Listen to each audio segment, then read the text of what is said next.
Hi, welcome to Telugu channel. ఈరోజు అయితే crispy corn అనేది ఇంట్లోని విధంగా తయారు చేసుకోవాలో చూద్దాము.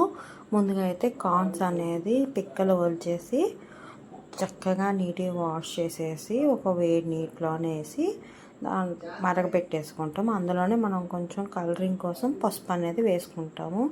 అంతేకాదు పసుపు యాంటీబయాటిక్ కాబట్టి అన్ని రకాలుగా మంచి గుణాలను అయితే ఇస్తుంది.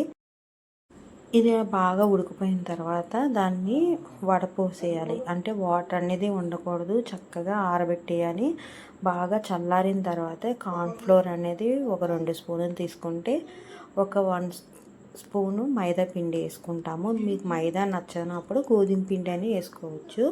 దాంతో అల్లం వెల్లుల్లి పేస్ట్ వేసేసి చెయ్యితో కలపకూడదు. ఇలా మనం చూసారా ఎలా గల్లాయించాను, అలా గల్లాయించేసుకొని పక్కన పెట్టుకుంటాము. ఇప్పుడు బాణీలో నూనె వేసుకొని దాన్ని చక్కగా కొంచెం రెడ్డిష్గా వస్తుంది అంతవరకు వేపుకొని పక్కన పెట్టుకోవాలి.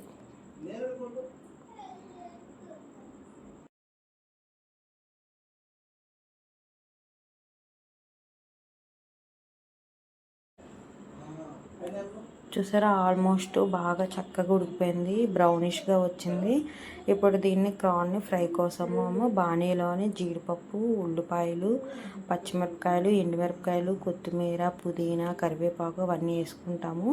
ఈ కార్న్ అనేది వేసేసుకొని జస్ట్ ఆయిల్లోనే చిన్నగా వేపుతాము. ఇందులోనే కారము, ధనియాల పొడి, మిరియాల పొడి ఇలా వేసేసుకుంటాము. రెడీ అయిపోయింది. మీరు కూడా ట్రై చేయండి.